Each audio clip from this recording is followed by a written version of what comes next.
beautiful summer. We're back. We're back at it now. Yeah, sweet summer. Time travel, baby. I can't believe it. Yeah, you guys have been listening to pre-recorded stuff. Now you're back to the good stuff live. And here we go. Michael Pegger here with Jared Ice. This is episode 10, which is for August 11th, 2018. And yeah, you all heard one 2 weeks ago, but for Mike and I, it's been about 2 months. And now we're jumping right back in the pool. We've lived lifetimes. Which is what we need to do, because this weather here, nobody thinks of Germany as being a particularly hot country. Yeah. It has been balls down as low as they can hang hot. It's been awful. It's like Batwing City out here. Yeah, no, it's it is hot. It's like over 100 degrees for you Americans out it's there. It's actually and a big about deal too. High 30s, 38, 39. Because we haven't had any rain. We haven't had any significant rain since the end of April where we are. And you know, we mentioned it in one of the other podcasts. We got this garden. It's dead. It is dead as shit. There's not one living blade of grass. We had to sacrifice the grass because if we were to water everything, it would be expensive as shit. Water's expensive over here, so we're keeping our tomatoes alive. We're keeping the zucchini and cucumber and peppers. But for our grass, I mean, you're just walking on old dead corpses. Just of walking grass. on money. Yeah, Mike, a little thing about garden etiquette. If you're going to give somebody some grapes from your garden, you got to mention there's seeds in those grapes, right? What do people expect? Oh, I'm sorry that my team of biological engineers haven't warned you guys about your goddamn grapes. This is the wild, baby. You're not buying from like Giant Eagle or can you just Viva or something. But can't you just buy seedless grape seeds? I guess you can, but we're talking the garden we took over was from this old Italian guy, and he would make his wine, and he was using premium grapes. None of this Franken grape shit. I gotta say, I was in, as maybe I mentioned in one of the last podcasts, I was in California, and for those of you that don't know much about California, there's a huge difference in temperature to the coastal stuff. Like San Francisco and L.A., obviously L.A. is more south, so it's hotter, but none of that compares to the middle of the state, which is where the desert is. Yeah. And where I was, they're in the middle of a streak. I don't know if it's over, but when I was there, it was like day 26 of a 26-day streak of days over 100 degrees. Well, were you there? Did you experience anything from the fires that are going on now? Yeah, I'll talk about that in a second. But what I was going to say is literally every single day I was there, the minimum temperature was 100 degrees, and it was up to like 110. So that's like between 38 and 42 degrees, right, Celsius. And yeah, I wanted to go to Yosemite, but you can't because it was so smoky you can't see anything. And oh, man. The smoke was so bad up in San Francisco, you couldn't see stuff because of the smoke. Down in L.A. on the beach, the smoke was just hanging over there. Everywhere in the state, middle of the state, north, south, yeah, you couldn't see shit because of smoke. Man, that's crazy. And they were like, it was hard to find a lake you could go to because it's incredible. Just the entire state is covered in smoke. I don't understand. You know, California, of course, everybody talks about how great California is, but there's some shit that goes on out there that is like, oh, man, I'm not sure. Yeah, I'm not sure. There's an earthquake you're waiting for that's going to send the whole state into, like, the ocean. That's what you hear. They're coming door to door, like, selling you wildfire insurance, and they're aggressive about it. They're like, so your house will burn down. I think I might be aggressive about it too. I'm like, have you seen the fucking news recently? Yeah. I mean, there's drought. This. You know, it's tough out there. Oh man, they're gonna vote soon to divide that state into 3 states. You hear about that? I did hear about that. Yeah. That's pretty interesting. And it honestly, for a state that big, maybe it should be that. You know, it would certainly give them some more leverage in the Senate and everything. Yeah, I mean, I have to say, there's some people that say it's some sort of like bigger Republican political agenda. I don't know about that. My family lives there now. I was there, and I will say there is a vast difference between Northern California, what they're doing, the people that live there, the middle of the state where it's farming and desert, right, and then the South where it's like L.A., Hollywood. It is 3 very different. But that's states, part of the point of having states is that a state can then be representative of the sort of population it has. Should really the people of San Francisco and L.A. have the same exact sort of representation as people who are completely different from them? I mean, in very rural and farming and everything. I mean, they have different interests. I mean, there is something to be said for that. Yeah, and I will not say, to get too political, but and I was surprised. It's interesting. It's before, really interesting. Before this experience I had there, my experience with like L.A. and San Francisco, that was kind of my mentality of what California is. But there's a huge part of that state that is like driving trucks out in the dust, like country music only radio on the station. most of California is not like I know it's a Fisherman's Wharf. You know? It's a pretty false characterization to for people to say, "Oh, well, you're from California, so you get the fuck out of there." You know how many people from California are like are the rural mentality? It's crazy. Yeah, I got the California driver's license, man. I'm from there now. Oh, no way, really? Passed the theoretical, man. Missed one question. Holy shit! I'm taking my pants off. Is that cool? No, it's not. It's not. These balls are. Swing low. Why don't you vamp while I do this? Sack and balls coming for to carry me home. Hey, listen. So I was telling Jared, he's wearing a ridiculous Seahawks hat right now. Maybe a lot of our people don't give a shit about the Seahawks or football or anything. But I was in Germany, and oftentimes, for some reason, they sell Seahawks jerseys more than they sell any other jerseys. It's because Seahawks have like the coolest, trendiest looking jerseys. So everybody buys those ones. And I thought to myself, I saw somebody driving by on their bike, and they had the Seahawks jersey on, and I thought I would give them a taste of American football politics. So I opened my window. I said, "Seahawks suck." And he turned to me and he was like, "Oh, what the fuck is going on?" But he should know that. No. It's not that I particularly think the Seahawks suck. I just thought, you want to experience the full football fandom thing, you got to experience the rivalries and people telling you. Yeah. I mean, that was tame. Most of the time, if you are a fan of a team that somebody doesn't like, it's not that team sucks. It's that you personally suck. A, that culture totally doesn't exist out here, I think, especially the Americans. B, I've experienced half the time people don't know what the fuck they're wearing. Definitely not. Although there were 2 times in Germany where I saw a kid wearing a Pittsburgh Penguins hat, and I said, "Oh my gosh, what? That's awesome. Why are you wearing that hat?" And he said, "Because the Penguins are awesome." And I looked at him, I pointed in his face, I said, "You are right." And he was a little kid, but he loved that, and I loved hearing it. And the other one was, there was this guy in Darmstadt. I was biking, and all of a sudden I looked over and I see this Steelers bag. Yeah. I'm like, why are you a Steelers fan? And he gave a similar answer. He's like, since the 70s, since the Iron Curtain, I've been a Steelers fan. See, I've had the opposite experience. I've been like at the gym, and there's someone wearing a Seahawks shirt that says the word Seahawks. I'm like, "Hey, Seahawks, man, I'm from Seattle. Like, you like the team?" And they're like, "What are you talking about?" Yeah, that's because... I'm like, "Your fucking shirt, man!" You're a phony! Hey, listen, beer time. Crack it up. What do we got? So I found this one today, and I'm convinced they wanted to name this beer something other than what's in there. The name of the beer is Stick a Finger in the Soil, and it has this picture of this man covering his mouth like, "Oh, sticking a finger in a hole in the ground." I think they wanted to name it Stick a Finger in the Hole, and thought, that's maybe a little too risque. Stick a finger in the soil. Isn't that awesome? What? I'm just reading the back of this here. I'm going to drink out of the top of it. All right. What is this? Is this like an IPA? Pale ale. Pale ale. Tasty shit. It's refreshing. Oh, man. It's refreshing. Dude, what do we got on the docket today? All right. So we're getting into it, everybody here. So we pre-recorded everything because of the traveling we were doing. We were both in the States. Mike was in Spain. I was in Berlin. We were kind of all over. And I think over the next few podcasts, stories and shit from that will come up, so we don't have to do like a whole catch-up episode. Plus, you people don't give a fuck, all right? Honestly. So the emails and the letters and shit have been backing up. Awesome, man. So we were just going to do kind of a listener episode. I'd say fan, but I don't think they're not fan because not all of them are fans, dude. You gotta be careful with your language. Language. And I wish I saved some of the hate mail, but I tend to just delete them. Are you serious? Don't delete them.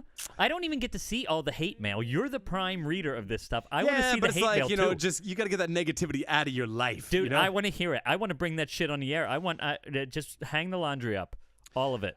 Also, man, there's been a rise in what? Yeah, well, I'm down this road. I have to continue in some creepy shit, man. But that's actually a private. I'm not gonna have that conversation on air. But I heard about one of them. That was whew. Yeah, that was some interesting. People are sending. Look, they're taking the sex, drugs, and opera thing. Yeah, literally. All three of those things. Literally, sex, drugs, and opera. We're getting video clips of all three. Oh man. Which is not what this is, all right? Whatever, dude. It's what's on the shirt. You put it out there. Right. You've got to accept it now. Let's start with something positive, all right? Okay, but do you have any negative for today? Like any negative stuff? Yeah. If you have anything set back, I want to know. In the list. Ever since the one girl, what was it again? The nobody won Yeah, girl. the nobody. Ever since she's gonna pop back up here for years. Nobody there won. has to be some negative shit, but like I said, Okay, I tend to just start how you hide wanted that to from start. myself. All right, so we're gonna go top to bottom, right?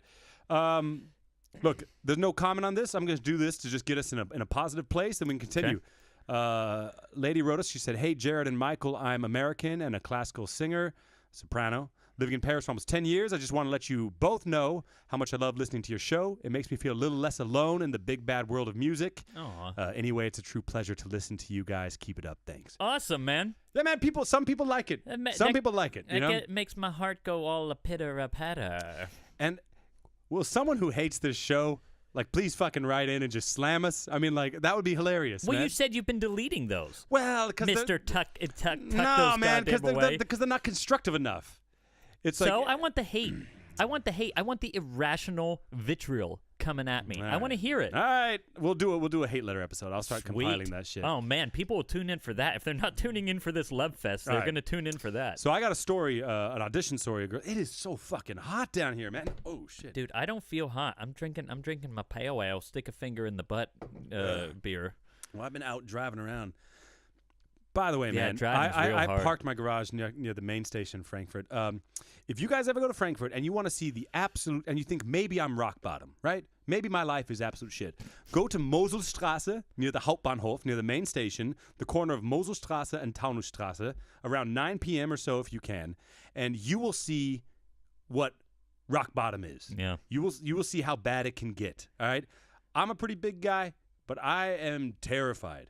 Yeah. No, without exaggeration, that place is scary as shit, man. That's where I just came from. Because backed into a corner, animals, or not animals, but people and animals will chew off their own tail or chew off their own foot to get out. Dude, that is a different fucking thing. All right, so this is an audition story, all right? Ready? Give it. By the way, people, I'm really trying to leave out details of names and schools and locations because I don't know if people want me to, like, give their names, right? Yeah, but for future reference, write that in there, right? If you're going to write in, say, okay to share on the air, not okay to share on the air. I mean, that's because, if there's something interesting that we think can enlighten other people, we'll do it. Well, yeah, I kind of assume if you're writing me that it might be on the air, but it's more about, do you want your name on when the you air? assume, you make an ace, and if you hit me...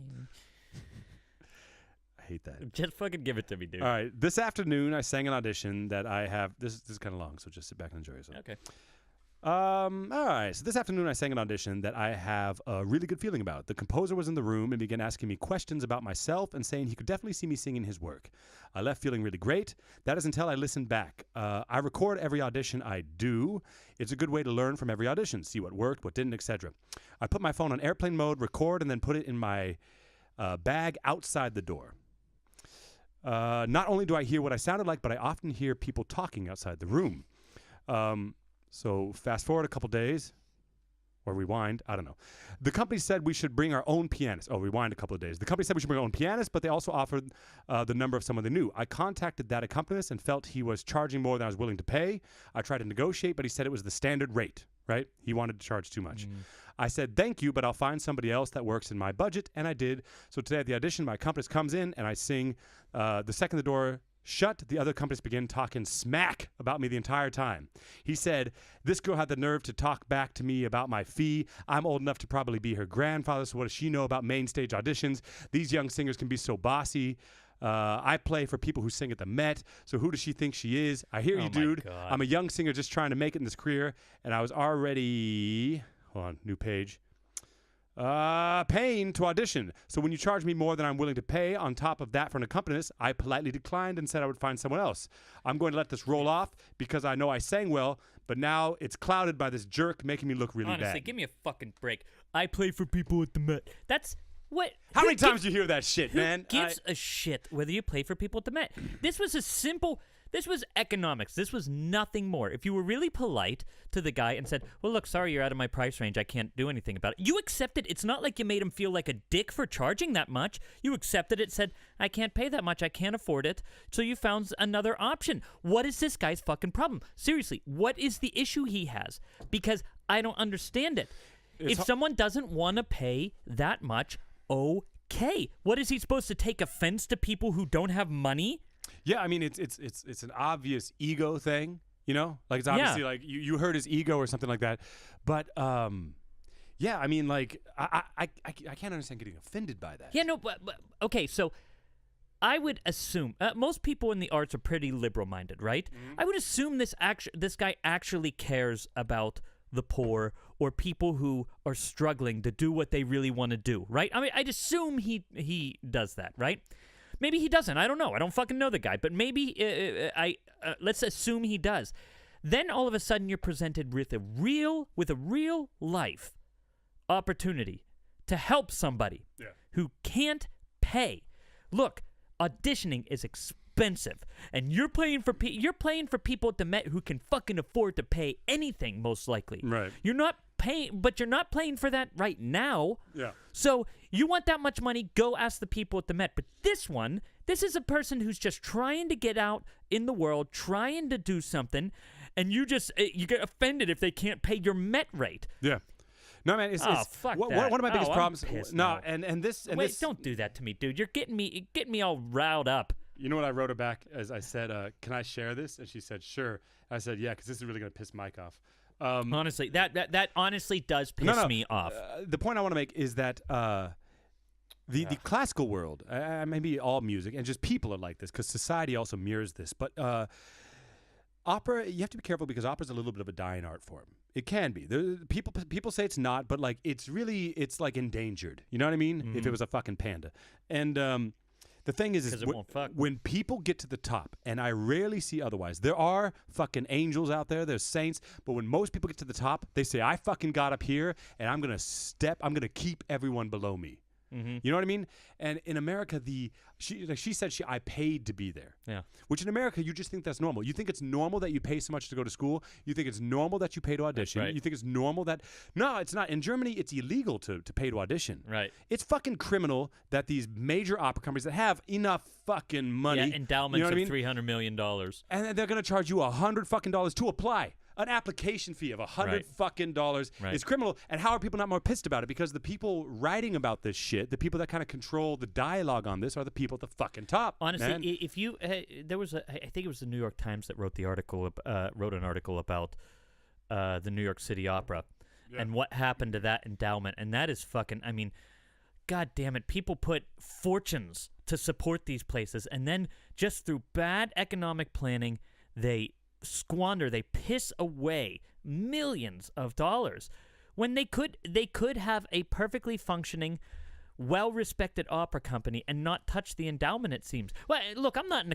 economist. I'm not in the management of the opera business. But when I read that article, I was really angry. People want opera to survive. You better then be thankful for and work responsibly with the money that you do get from people. Yeah. No, totally. And I mean, I do feel a little bit of a turn in the tide with this stuff because there are a lot of really cool projects. Did you say a turd in the tide? A turd in the tide, man. I feel like a turn, man. Tide detergent. There's a turd in my Tide detergent. No, I do feel with because like with Facebook, you have a lot of these private like people that are writing articles and they have a following, but they're just privatized. It's not Opera News. It's some other private person who just decided to start writing about opera and journalism and develops a following. That's what we're doing. You know what I mean? You have these kind of guerrilla outlets starting, and you also have people that are doing music in the same way. But man, to fight the man, and it's hard because as artists, we're all supposed to be fucking fighting the man. But the way that the classical world has developed, we are like fighting against the people at the top. You know what I mean? It's not. There's not a lot of art involved in it anymore. It's a lot of. It's this Civil War shit. You know? It's a lot of how to say posturing and deciding who's going to make it to the top or whatever. You know, and that's unfortunate, dude. That has nothing to do with art. It really doesn't. That's something I really realized lately is that you really got to make a decision, man. Are you an artist or do you want to make money? And if you want to make money, or do you want fame? Because all of those are, I suppose, valid goals. Yeah. But it's like, if money's your goal, what the fuck are you doing making music, man? I mean, you know what I mean? Like some people do, but if you're a pianist and you're like, this isn't enough money, it's like, man, well then why don't you like teach piano lessons? Or there's other outlets where you can make more consistent money off of audition fees. I can't understand that. I couldn't. I've never gotten mad at someone. Someone comes to me asking for voice lessons, and I say, I charge $40 an hour or whatever, and they're like, that's too much. I'm like, well, look. Sorry, dude. I've got there are other people that might need the lesson. I can't really afford to take less. I hope you find somebody. No hard feelings. Yeah. That, or I have an honest dialogue. I say, look, I can give you a time slot for 30 minutes, but if someone wants that time for the full hour, then you got to go. Yeah, right. I work with people. I'm reasonable, but I don't get my ego in the way and say, well, that's what I'm fucking worth, motherfucker. Right. You want to learn Britney Spears with me, man? It's going to cost you. All right, let's move on. Are people asking for Britney Spears? Dude, when fucking Frozen came out, man. I know, dude. I taught Let It Go for fucking years, dude. Awesome. Katy Perry. Okay. One more thing. I had this really. I mean, this isn't something that I can control because I'm not a big name opera singer or anything like that. I thought to myself, you know how often in Germany, in the 100-some opera houses, there are that they need somebody to jump in because somebody got sick. What if just one of these big-time opera singers who has done this role a million times just sort of made themselves available, saying, I don't need the money. It's not a matter of money. I could help. I could help one of these smaller opera houses. Do you know what a big story that would be? Okay, so in Oldenburg, somebody their Wotan cancels, so all of a sudden, holy shit, Bryn Terfel said that he's available. I'm just saying, it's of course unreasonable to ask for, but can you imagine the good publicity, the headlines? Yeah. You'd be like an opera saint if you did something like that, and it would cost you nothing. Yeah. It would cost you nothing. There are people doing good shit out there. There are. And by the way, Bryn Terfel is one of my favorite people out there doing good shit. He values things the right way. He values the art. He says, I don't want to take this. I don't want to take this engagement. I value my private time, and I value my time at home with my dogs and my kids. Yeah. I love it. I love that shit. Yeah, but I do have to do devil's advocate a bit because when you come up through this art form, the years and years and years it takes to become a singer, to have a career, it's really easy to get jaded. Yeah, it's really totally easy to get bitter, and then you're getting fucked by agents for 15 fucking years, and then when you're finally on the other side of it, where the tables turn and now the agents are begging you instead of the other way around, it's so easy to be like, fuck you, man. Yeah, right. You know what I mean? That is hard. I don't know what that's like because I'm not fucking famous or anything like that. Me neither. But I would like to think I wouldn't do that, but I bet when this podcast reaches 1 million viewers, I'm going to start anyway, shitting on whoever everybody. wrote in there, we're totally on your side. You did the right thing from a moral and economic standpoint. Bravo. Bravo. We're going to move on, but she also wrote that this was an audition for this is a separate audition for some sort of summer program. She said there were 700 people auditioning and 650 were sopranos. What? No. It's tough being a soprano, man. Sopranos are all over the place. No, wait. 800, 650, she wrote. Sorry, 800 people. So 150 were other voice types. 650 were sopranos. Wow. And dude, when you scroll through Instagram, man, there's a lot of sopranos out there. Oh, definitely. Man. Oh, I didn't eat anything today. This beer is fucking. Well, I had that sour shit. It'll get you. It's good though. I might. Oh man, it's like cramping up on me. Stick a finger in my hole. All right. So hey, just started listening to your podcast. It's great. I'm a young bass baritone. Just started working in blah blah blah. I'm not gonna say that. Just listening to your episode about text. I super agree about super titles. Alongside my singing, I do a bit of tech work and I've written titles for shows, and I hate the awful translations. Blah, blah, blah. Okay, so he started writing his own. So we did an episode about super titles and how they can fuck up a performance. Yeah. Right? And so it's good to know there's other people out there that think the same thing, because I do think it's a tragedy. You know, the thing is, it also, I can't remember whether we mentioned this in the podcast, but it also takes an artful person running the super titles. You have to have the good super titles, but you have to have a musician up there who knows the drama and knows what's about to happen so that they can coordinate it perfectly. And I mean, the point we were making, or at least I was making back then, is that it's just underestimated how important that is. Oh, totally. People focus so much on the costumes and the staging and the music and the lighting, but man, you do all that beautiful stuff and then the message doesn't get across. Right. The storytelling is still got to be up there. Totally. All right, moving on from him. Hi guys, love the podcast. Sorry. Come on, dude. Love the podcast. Get your shit together. Maybe in a future episode you could talk about agents, like when you guys got one, how to find one, pros and cons for looking. I'm still in college and a lot of my colleagues already have one, but I also know a lot of people who suggest waiting until you're at a point when you can start developing a career. I was wondering what your opinions were. Thanks. depends. Are you in again? This is a big theme of our show, but are you in Europe or are you in America? In Europe, it's not going to cost you anything to have an agent, and I mean, you go out there and you find one, or they see you in a performance. But I mean, if you're just starting off, I don't know, dude. That is really a whole show again. That's what I was gonna say. This is a whole show, but we can give a few brief points, right? It's different than in America and Germany. And Mike and I can talk mostly in Germany. In America, you have agents that have exclusive contracts, so you have to have that one agent, and that's a whole fucking different game. In Germany, that's illegal. That doesn't exist. Right. If it's a German agent, you can have 10, 12, 13 agents, doesn't matter. What you don't want to do, I learned the hard way, because if you have 10 agents, they're all going to send you to the same audition. You have to accept it from one agent and say no to 10. Agents do not like hearing no. Right. You can only say no so many times. And you better have a good reason to say no, right? Because they're going to know that you're with other people. If you're in college, you don't need an agent. No, definitely not. You're not. I mean, maybe they approach you. Say maybe you do a competition or something, and they approach you. Fine, if that happens, that happens. But if you're in college, the main thing to do is learn your craft. Yeah. If you're in college, you really, really got to get your languages straight, get your pronunciation straight, get your stagecraft straight. By that, I don't mean like learn how to fall properly, which I think we talked about. Just fucking take one for the team and fall. Just fucking shut not, the fuck not up really. and fall. I mean, you gotta know how to control yourself. But there's nothing. There's nothing worse than seeing somebody fall on stage and it looks like crap. There's nothing worse. All right. Getting back on it. Look, yeah, college is a weird fucking place because you're gonna have people like finding different ways to try to one up you, and of course saying, "Well, I got an agent" is a great thing, great way to make somebody feel like shit who doesn't have an agent. Yeah, beware of dick measurers. Yeah, beware of dick measurers, and also a lot of people have agents that don't fucking work. It's true. Like that's really true, actually. Yeah, I mean, like an agent does not mean you have the potential to be a goddamn star. That doesn't mean that, man. And then also ask yourself, what are you trying to do? Are you trying to, and this is a big point for me because I feel if you're in it, well, no, like I said, it's valid to be in it for different other reasons than artistic, but you need to be an artist. You've got to do that.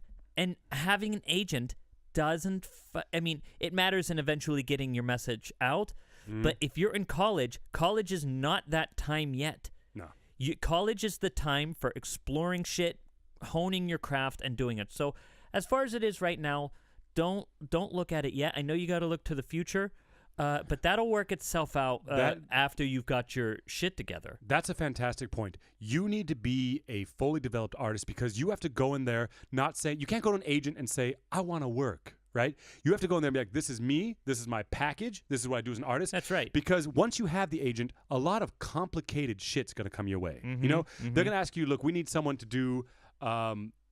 Man, what audition was it? From Die Todesstadt. What's that character called that sings Mein Sehnen? I can't remember. Fritz or something like that. Anyway, maybe the lightest shit in the baritone plausible. repertoire. I had an agent a couple years ago, and he was like, Jared, they need someone to sing the lightest repertoire in the baritone rep, and then the heaviest one, Un ballo in maschera. And you have to know, can I do that? You can't say, well, I'm going to go fucking try. That's not how this thing works. You have to really know your strengths, your weaknesses, who you are as an artist, what you want to do, your career arc. You need to know a lot about yourself before you get into that world. Beyond that, you have to be. You can't go to an agent and say, well, this is who I'm gonna be. Nah, don't do that young dramatic shit. That doesn't work, man. I'm not that yet, but this is who I'm going to be after I'm ready. Everybody says that. No, this is about marketability and now. Actually, a really good friend of mine, a soprano who sings all over the place, Joelle Harvey, said, don't sing an aria in an audition where you couldn't sing the role.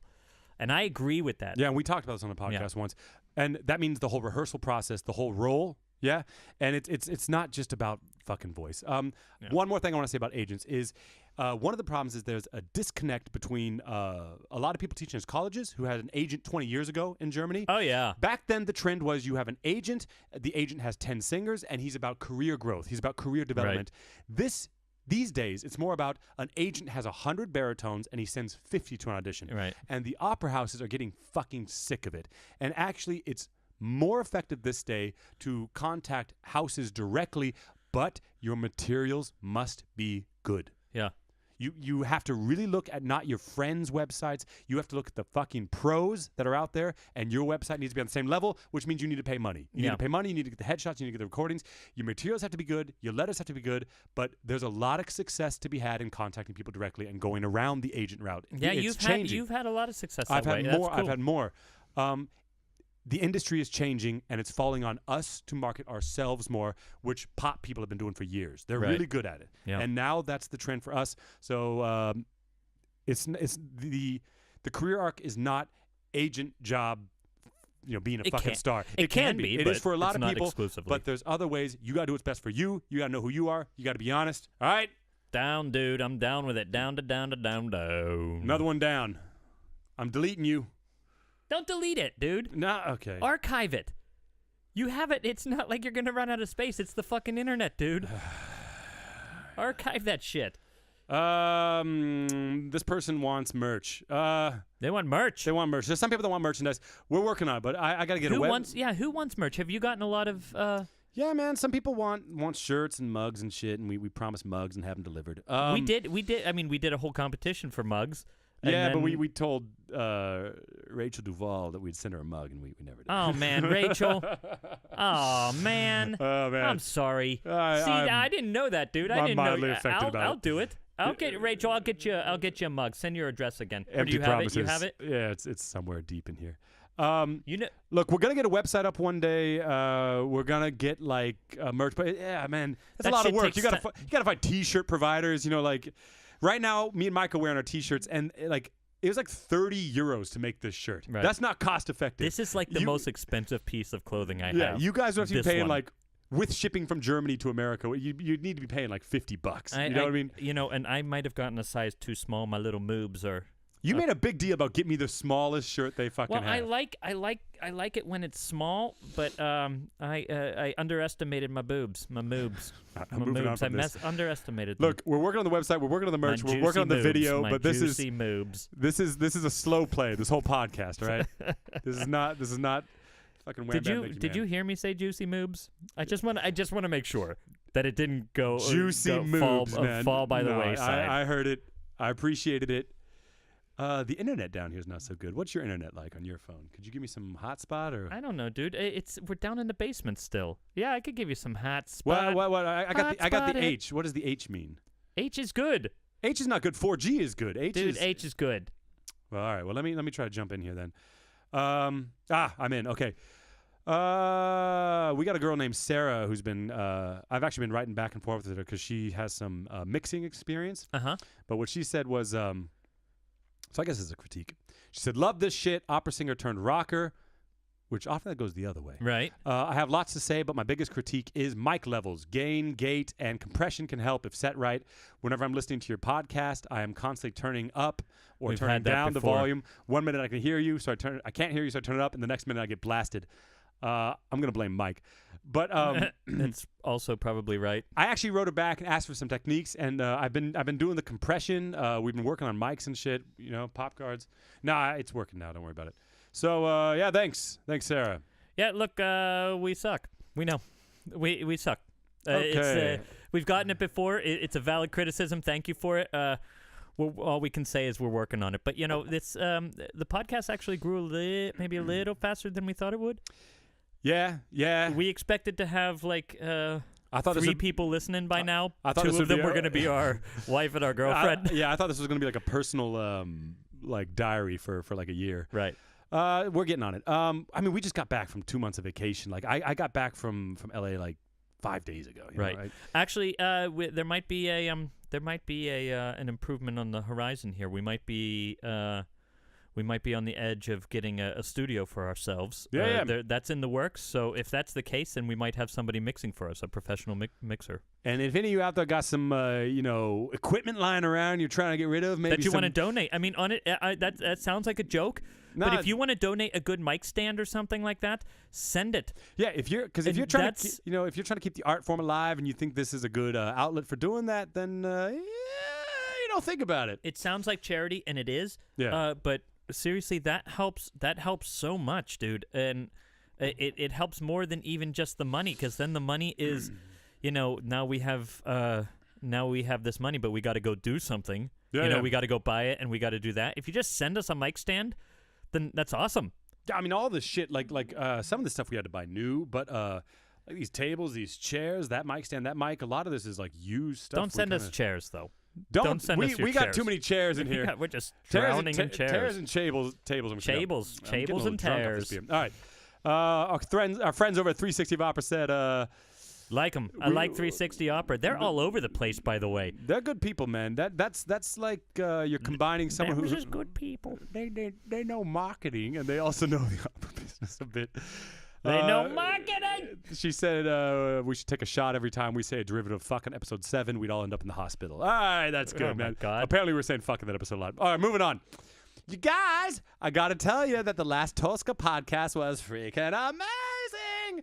Are there going to be podcasts of other operas too? Would love that. Definitely. Yeah, we're planning to do that every like 4th or 5th opera Episode. People like that. Yeah. Like I've actually gotten a lot of personal feedback about that, saying that was insightful. That was something that people liked listening to. I dig it. I'm down. I want to do it also. Yeah, no. So we're Send us in what you want to hear. Which opera do you want next?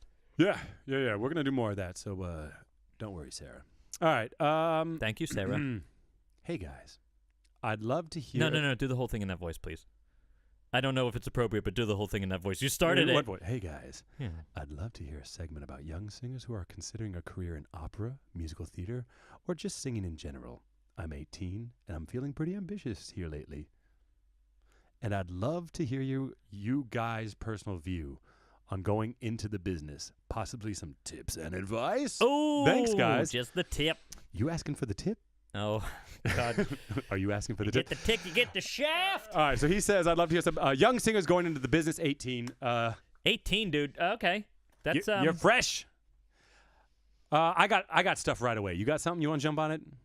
I just remember how delusional I was when I was 18. So I when I was in high school, just because I didn't know how to sing high at all, like E, and E natural was my the vagabond when it was that E was just, oh my God. Took all of you. It took every last bit of me. And I thought to myself, I am the most chocolatey baritone of all time. I am the second coming of George London, right? This is me. This is me now. I thought that. It was in my head. I went to college. I went to CCM, and that changed. That shit changed quickly. But when I was still 18 when I was there, I got delusional. I thought, keep talking. I'm gonna get the beer. Well, if I'm a baritone now and I'm switching to a tenor, maybe I'm gonna be one of those super heavy baritonal tenors. Like I'm going Ramon Vinay, and I'm going Placido Domingo, and not even close, dude. I mean, when you're young, it's just a completely different world. But hey, look. Hold on to your dreams until you have them ripped from your claws, which is definitely going to happen. It's a big part of the business. Dreams. No, you make very good points.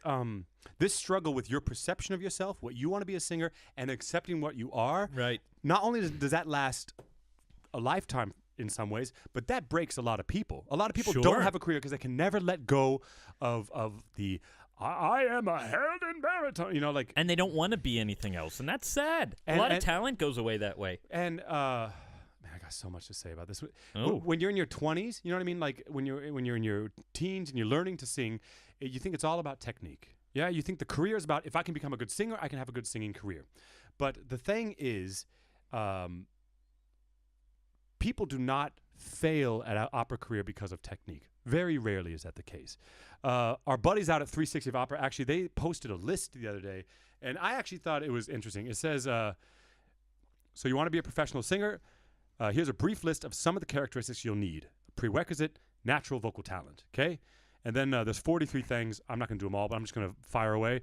Vision, a plan, networking, confidence, positive mental attitude, artistry, voice, energy, health, stamina, strength, musicality, intelligence, aggressiveness, organization, discipline, even temperament, ability to appraise a situation with calmness, tenacity, spirituality, and absolute clear understanding of vocal technique, language skills, acting skills, body awareness, support system, ability to earn money other from singing, access to money, courage, willingness to risk, nerves of steel, honest self-appraisal, analytical mind, independence, charm, conversational ability, blah, blah, blah, blah, blah. The list goes on and on.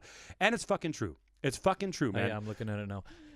Man, it is true. The hardest things in this career is not learning to sing. That's hard. That's a hard thing. The path of technique and stuff like that. But also, Mike says it a lot. Being an artist is about having something to say. It's about being authentic, and it's just not about learning to sing. So again, a lot of people end up becoming an opera singer and have nothing to say, and I want nothing to do with them. I mean, it means nothing to me to listen to somebody who has nothing to say. And it's so easy to focus on the rare people that make it to the star. But you want to talk about having a career in opera, man. There's the 99% of us that are not, fucking famous and singing on the Met or whatever. We're what your life is probably going to end up like. And I'll say it again. Learning to fucking sing, learning to act is not what's going to break people. It's all the other shit. And at 18, I had no idea. Yeah. I had no idea that it's the family stuff, the money stuff, the other shit. You know what I mean? I'll give you one more. Can I give some practical? I want to give some practical stuff also. You're 18 or you're just starting to become a musician and somebody in this world. Here's something for you. You better immerse yourself, and I mean now. Yeah. You immerse yourself in not just listening to opera, but listen to all the great singers, past and present. You go and you find a Rimsky-Korsakov thing that you've never heard before, a symphonic thing, and you listen. You go and you listen to all Mahler symphonies. You go and you listen to them a lot. You listen to everything. And you need to have the musicality that comes from many different styles of music to be able to do this art opera, because it's also not, I know the Verdi style and that's it. You need to be a musician. You got to be a musician, and you got to know the stuff, and you got to, because it's not just about singing. It's not just about that. I mean, this whole idea of taking sounds and making them work for you goes beyond just singing. Listen to great symphonies. I mean, one of the best things I used to do is in college, we used to have these listening sessions where we'd get a record. This is before Spotify and everything like that. Where we had the music library there. We'd get the score, and we'd get the recording of it, and we'd sit down and listen. A couple friends of mine and myself would all sit down and listen. I learned maybe more about style from that than any of my classes, because you just got to know it. You just got to know it inside also. Yeah. And I think the last two things I'll add to that is, one, listen to live music. I still forget that today. Every time I go to Frankfurt Opera or something, it's like, fuck, seeing live music. Seeing people that are doing it today, right now, is very important. Don't just listen to Pavarotti all the time. Definitely. A tip go also, see who's doing it now. You want to do live music? Most of the time, another thing my friends and I used to do at the Cincinnati Symphony was we'd be ushers. Ushers get free tickets. That you would be, you'd go and you'd volunteer as an usher. You'd sit people down, and then you'd take your seat and watch world-class music. Right. Do it. I mean, you're a student, of course. You got no money, especially if you're in America. You got no money, and that you got less than no money. You got nothing. Yeah. And then you go and you sit down and you watch this shit. And then I remember, it was Midori, right? You know the violinist, right? Yeah. I got there really early as an usher, and she just happens to be out on the stage warming up, just playing and practicing a little bit. And I was there, and I sat up in the balcony. I just, put my chin on the railing and just, oh, Midori. And then she talked to me. It's an experience that you never have otherwise. Yeah. You know? No, that's cool. And she talked to me, and she's like, hey, how's it sound? I said, like, shit! Practice more. No, yeah, she good was job great. as a janitor. No, she was great. And you're sweeping the stage of the Met, and maybe you let out a few notes, and someone's there. No. And then the last thing I wanted to say was... That was, by the way, that happened. We were talking about... Sorry, go ahead. Say your last thing. That happened. I can't believe it. I'll tell you The about last thing I wanted to say was... something I didn't realize in college, I've been saying this for years, is once you're out of college, unless you are just like deep into a theater and never leave, things like practicing, coachings, training, that stuff becomes very expensive and very difficult to do regularly. There's life stuff. You get married, you have kids, you have jobs. You can't practice 3 hours a day. Right. Learn the rep now. Don't learn the dream rep. Learn the concert rep. Learn the oratorio stuff. Learn the stuff that's going to make you money. While you can. While you can, because, man, it becomes fucking hard. Yeah. In college, I could have learned Messiah or some shit in a week or two, but now it would take me a long time because it's just hard to find the time. You're in college. You have the time. Fucking use it. Yeah, that's why that's why you're going there. Don't use all the time. Go out, get drunk, fucking, make some weird fucking mistakes, put a rubber on it. Yeah. But wrap it up. Cap that shit. But in the morning, man, you get in that practice room. Whoa, you're making me peak here. You're red leveling here. I'm going to peak all over. All right, what do you got? A beer. You want to do it? Yep. I got a weird one, dude. I thought you wanted to say one more thing on that before we moved on. No, I just wanted to say that that whole janitor thing actually happened. You know who Chris Christopherson is? I think I mentioned him before. Yeah. Great country songwriter. Was a janitor. I'm pretty sure this is how the story goes. I didn't prepare it, so I can't remember exactly. Was a janitor, and he was sweeping up while Johnny Cash was in one of the recording studios doing something, and kind of made a pitch, right? Yeah. And the people of the recording studio were, of course, pissed off, so they tried to get him out, and Johnny Cash stopped them, and then that's kind of how his career started.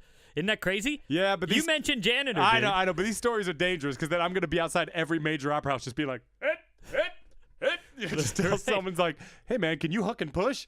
All right, all right. So I got a weird one, dude. This is kind of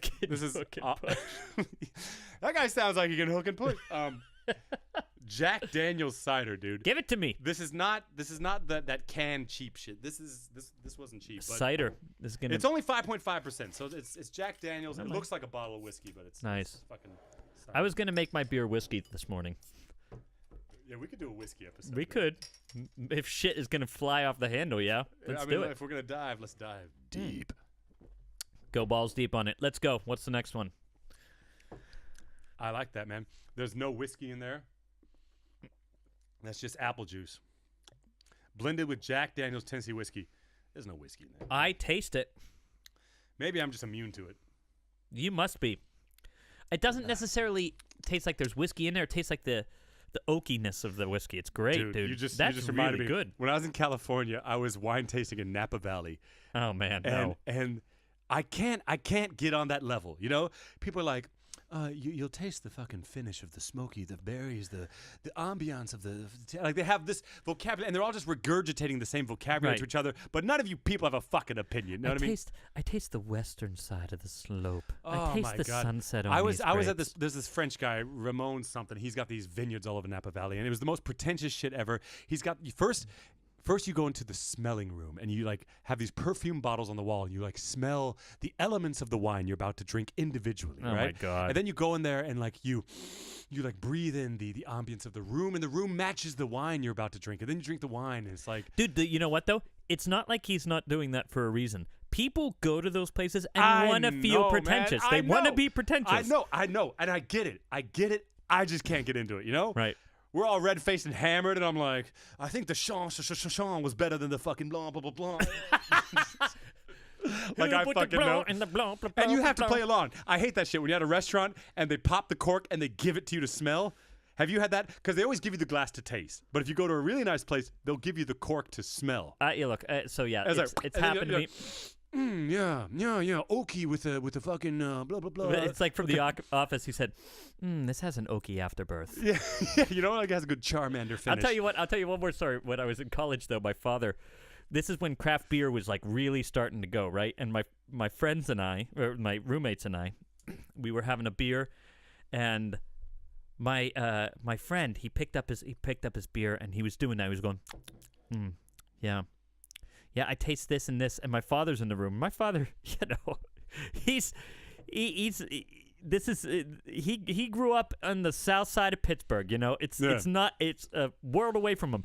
He's like, just drink the fucking beer. I can remember it as clear as day. Just drink the fucking beer. I got to share a short story now. Oh no, we're gonna short story it out, dude. Do it. I like it. when I was in South Carolina, I put on this concert once with somebody, and we it was a fundraiser for I can't remember what, but we really wanted to be elegant. We had a great venue and blah blah blah blah blah, but we ran out of budget when we got to the wine, right?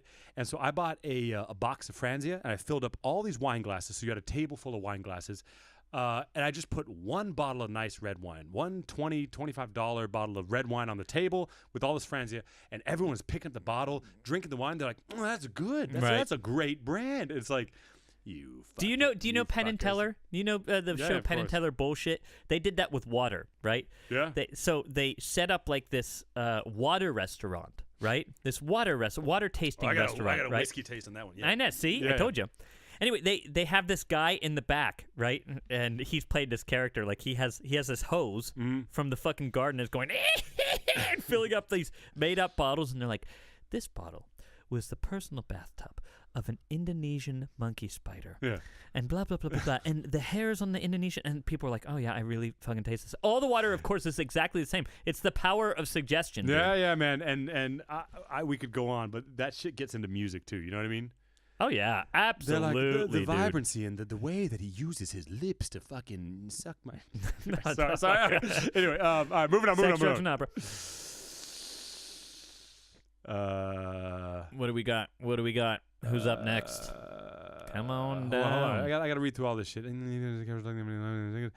Wow, this might be too big. I like the cider. Yeah, I yeah, like dude. this. I really like this. This is refreshing, dude. This girl's saying some really good stuff, but this is too heavy. This is a whole podcast, what she's saying. So I'm moving on. We're going to come back to you. We gotta prepare some of the inappropriate shit we've gotten. This person's in Chile. They think I it's almost funny. want to say to people, hey, look, you send us inappropriate shit, it's going out into the world. No, man, because there's a level of insanity, and it's like, it's not crazy. Like, there's crazy people who just let it out, you know? Right. They're like, fuck you, motherfucker! Like, that, like that's crazy. But there's like this, like, if I saw somebody, like, do this in a movie, the like, oh, I can't even describe it. The subtle ways that like people will film themselves in a room, and just the lighting of the room, or the way they have clothes thrown about their room, or like the pacing they talk. It's just this creepy level of insanity. Can I tell you man. what's bullshit? You've shared very little of this with me. Because I am a part of this podcast. Because what's fucked up is you can send disappearing videos on Instagram now, man. And so people will send me these videos where it's like it could be from the movie It. They're like, hey, Jared. Oh, my God. Like I'm in my room. And then they'll, like, sing something. And they're like, this is my nipple. Yeah, I mean, it's like, it's and, like, the room with, like, some dark piano. Like, if you were a director and you set up that imagery in a movie, I'd be like, fuck, that guy has vision. Who could imagine that? And if you were an actor and you found that level of, like, timing where it's like, oh my fucking God, man! I've like thought about it. Have you ever seen the videos of Jack Nicholson preparing for The Shining? What he did when the camera's off? No. Before they were recording, how he would psych himself up for it. Oh man. What was he doing? You got to just check it out. Check it out, dude. He's like, come on, you crazy fuck. Come on. All right. And I was more scared of that than. Well, no. I mean, he did an awesome job. I was scared in the movie too. I was genuinely scared of the motherfucker in the movie. Yeah, but he was doing it for real. You know, it's method Hollywood, all the way. Yeah, Hollywood actors do this a lot, where they're like, they are that person on the set, and the directors will play along. They'll be like, "I'm going to call you Anne the whole time. You're not Yulia," or whatever, you know. Right. Let's get another one. Go. But people don't do that in opera. Could you imagine, like backstage, call me Iago, like. Well, yeah, okay, that's fucked up. You know, I mean, like if you were just fucking my nasty toes, backstage, you're like. Hey. You know, the whole fucking Where's Bonita?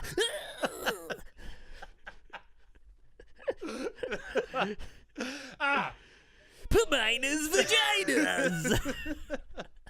Just the whole time. Oh man, never why breaking. can't we do anything like that? Why can't there be like an offshoot? Why somebody needs to write an offshoot of the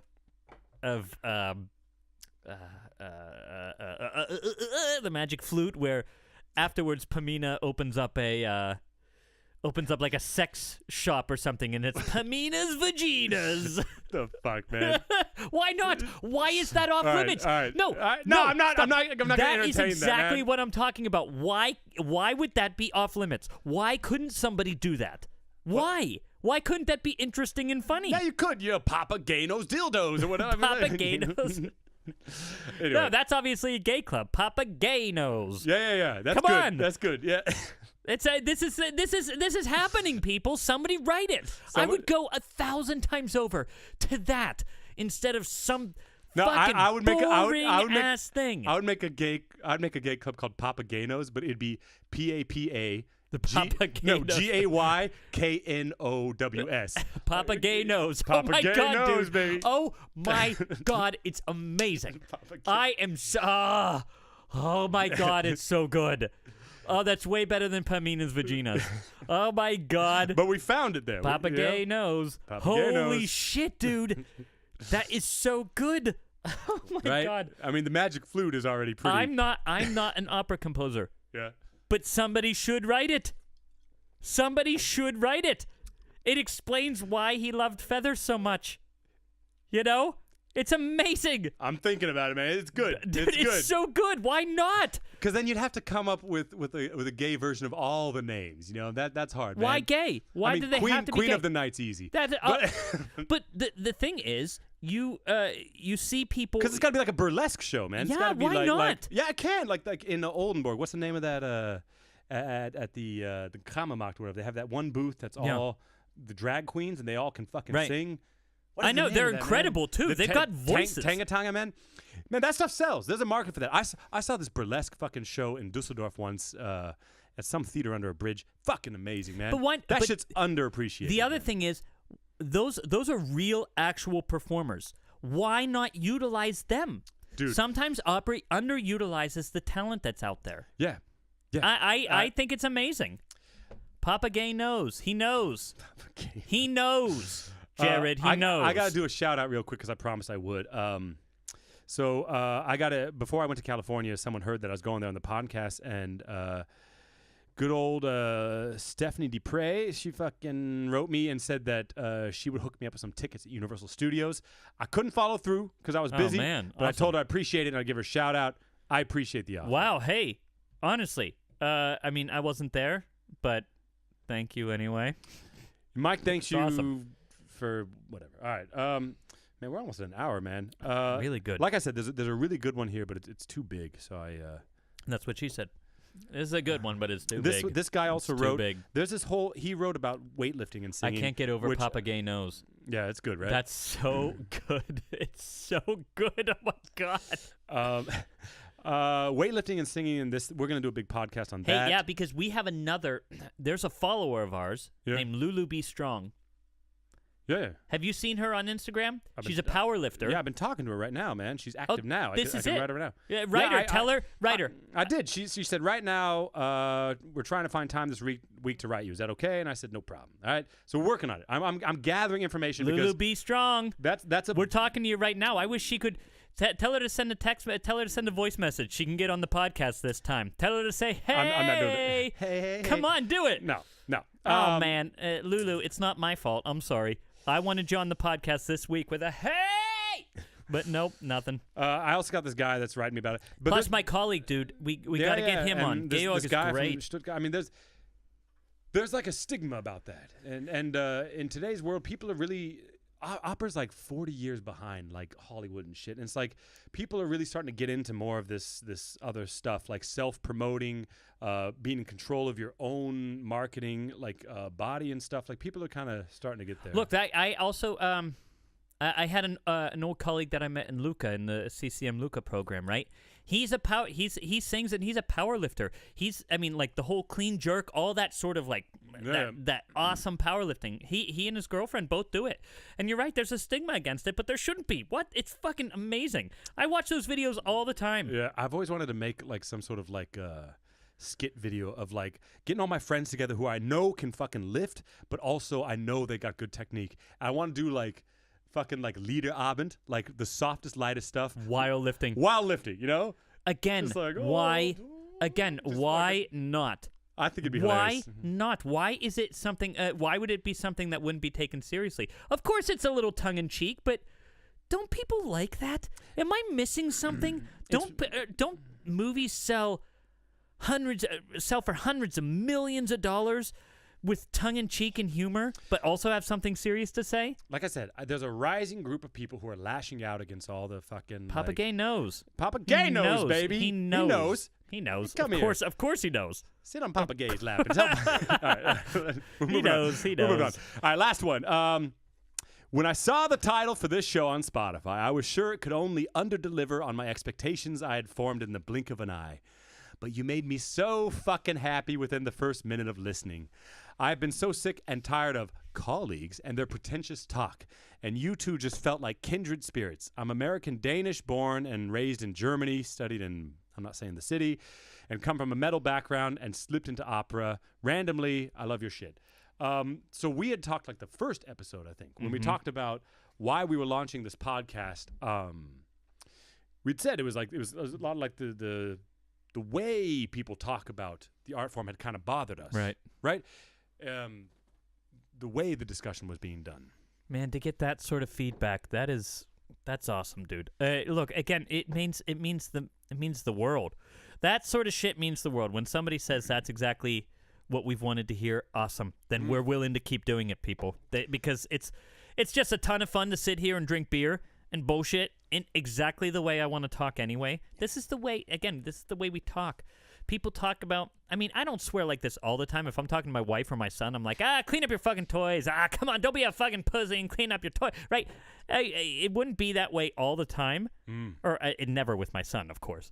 But when I'm with Jared and we're hanging out and we're drinking a beer, whatever.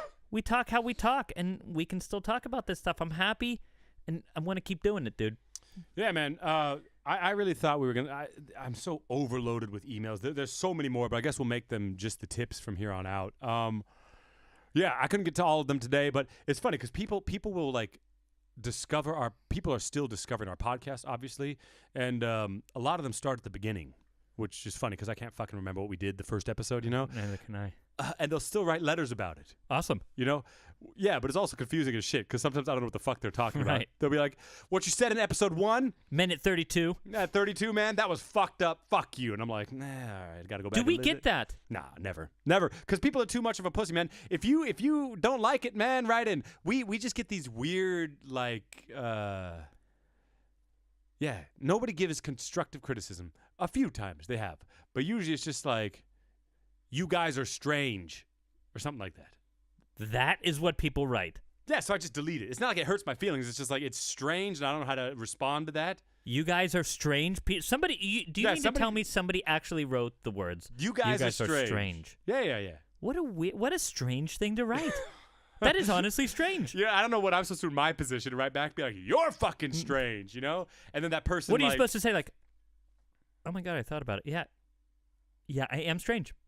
I'm terrified all the time to engage with people like that because something's going to happen that I end up on the fucking news and they got my fucking text message up there and me in court with the book over my face. You know what? I think we could basically say you and I are strange. And you know what? I like being strange. Yeah. I like it, dude.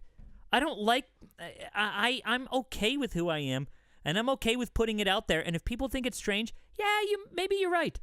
Maybe you are right, and maybe we are strange, Mr. You Are Strange. Yeah, but you tell me the difference between strange and unique, huh? Right. Huh? Look, there are lots of people... Look, this is just putting it out there. There are lots of people out there who are going to call you strange. There are lots of people out there who think this job is strange. Yeah. There are lots of people out there who will judge who you are. Yeah. Guess what? It really doesn't matter what people think you are. It matters what you think you are. Yeah, and that goes for all kinds of different things. It's not just, I mean, personally. Yeah. When if you are going to live well, you have to come to terms with who you are and love it, and be okay with it. And people are going to shit on you. The hell with them. The hell with them. Let them go. Let them go. It doesn't fucking matter what they think. Nah, and that's a hard journey. You know, you can't just lie in bed one night and decide that and wake up the next day. But you can make the decision to keep going and keep trying, and you'll develop that thick skin. You'll develop that mentality of, I do this for me. Yeah, but you got to stick with it. And it seems the people who are the happiest have done it. Yeah. The people who are the happiest are the ones who have been able to say, You think I'm strange? Hey, I can't change what you're thinking. I just don't give a fuck. Anything, I yeah. just don't give a fuck. Anything worth having's worth working hard for. Oh man, we Look are at just my, full of I know, cliches but now. my ass cheeks are just fucking glued to this leather chair, man. Because if you all don't remember, Take off your pants. I took my pants off. They're lying over here, man. You can see them. I'm glad I can't see through this table. I started buying Don't colored. stand up. Don't stand. Oh my God! I started buying. Don't Look stand at, man. I started buying colored underwear, man. It's changed my life. You know. Why? Why would that change your life?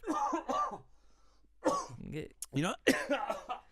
Man, you got tuberculosis or something. Send you to Arizona like in those old movies. They send you to someplace dry to deal with your TB. Look, it's like, you know, some women, they'll like wear something sexy under their clothes. Nobody knows, but it makes them feel good. Oh, Jesus Christ. That's how I feel about these red undies. I'm wearing Okay, right well, now. hey, again, Try it, man. you're strange, but please don't give a fuck what I think. Look, man, that's an hour 5. That's episode 10, people. That's episode 10. Look. Good God. Like we say every if episode. Jared's here next week, then we'll see you again. I hope not. Look. We're working on getting. Oh, my God. Oh, Okay, my sorry. God. Here it comes. We're working on getting cameras. We're working on stepping it up. That's a slow process, so fuck you all. Look, if you got ideas for cocktails we could serve at Papageno's, send them in. Make sure they're magic flute themed.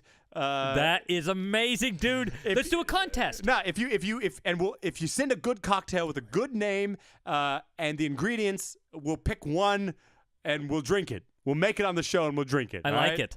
I like it, dude. And you got to win something. We'll figure out something for you to win. Yeah, maybe for next week we should prepare our own, man. A magic flute themed cocktail to serve at Papageno's. Mine's going to be the snake that bit me. That's good, man. The See, snake that I bit was me. stuck on character names, but Nope, like the snake that bit me. That's snake mine. that I'm going. bit I'm me. going now. Yeah? I'm going now. But I can't win the contest because I can't send myself a fucking mug You could. We competed in the. Oh, you want to make it a mug contest or something. Maybe no, let's these, come nah, up with maybe something cool. Maybe these mug contests should be a thing now. You know. Well, no, maybe not a mug contest this number two. time. Okay, so send in some suggestions about what you should win with this. Not too elaborate because we can do a shirt. You can't do because Anyway, we'll do the contest. Come up with your drink to serve at Papageno's, and we're in. We'll do it. Yeah, man. Yeah. The snake that bit me. That's the bar, man, right there. That's the one to set. Don't try to do it now. Take your time. Don't hurt yourself. Anyway, people, that's Sex, Drugs, and Opera, episode 10. I'm Mike Pegger, and that's Jared Ice over there, right over there. Right in your ears. Right in your ears. And we'll see you next time. See ya.